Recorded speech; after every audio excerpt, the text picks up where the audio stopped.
నిర్మాణ శాఖలో అధికారులు అవకతవకలకు పాల్పడ్డారని కావలి ఎమ్మెల్యే కావి కృష్ణారెడ్డి అన్నారు.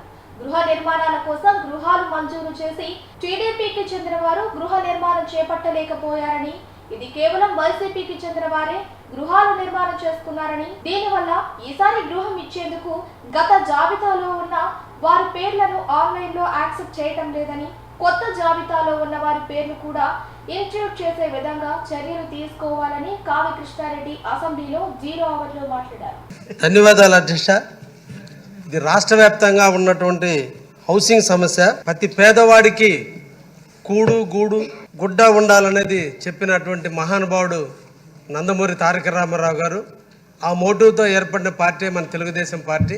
గత 2019 నుంచి 24 మధ్య కాలంలో పేదవాళ్ళందరూ కూడా కాలనీలు శాంక్షన్ అయినప్పటికీ వైఎస్ఆర్సీపీ పార్టీ వాళ్ళు మాత్రమే ఇల్లు కట్టుకున్న కారణాన వాళ్ళందరూ మన పార్టీకి సంబంధించిన వాళ్ళందరూ కూడా ఇల్లు కట్టనీయకుండా ఇబ్బంది పెట్టినటువంటి పరిస్థితులు గత 5 సంవత్సరాలుగా జరిగినాయి. ఇప్పుడు కొత్తగా వచ్చే స్కీమ్లో ఈచ్ కాలనీకి 2.5 లక్షల రూపాయలు, అదేవిధంగా ఎస్టీలకి అయితే 75,000, ఎస్సీలకి అయితే 50,000. నిన్న అదృష్టం కొద్దీ మన ముఖ్యమంత్రి వర్యులు బీసీలకు అందరికి కూడా 50,000 రూపాయలు అదనంగా ఇచ్చేటట్టుగా ఈరోజు ఈ స్కీమ్ను రూపొందించడం జరిగింది.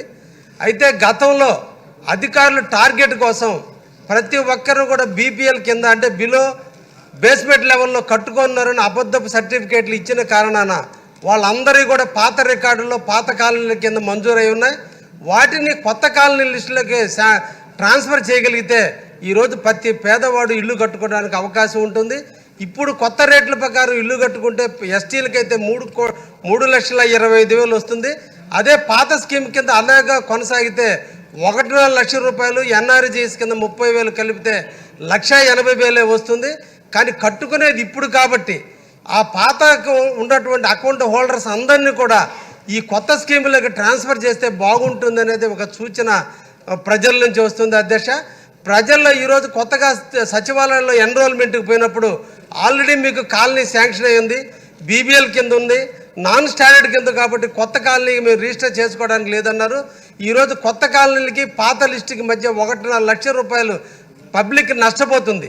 పెట్టేవాడిని అడిగేది, కొట్టేవాడిని అడగరు కాబట్టి కొట్టే ప్రభుత్వం పోయి పెట్టే ప్రభుత్వం వచ్చింది కాబట్టి ఈ పెట్టే ప్రభుత్వం పెడతది అనే దానికి పేదవాళ్ళని అందరినీ కూడా కొత్త స్కీమ్లోకి తీసుకొస్తే అందరూ కూడా ఇల్లు నిర్మించుకోవడానికి అవకాశం ఉంటుందనే విషయాన్ని గుర్తుంచుకొని తప్పకుండా కొత్త లిస్టులోకి కొత్త స్కీమ్లోకి దాన్ని ట్రాన్స్ఫర్ చేయవలసిందిగా మీ ద్వారా ప్రభుత్వాన్ని కోరుతున్నాను అధ్యక్ష. ధన్యవాదాలు అధ్యక్ష.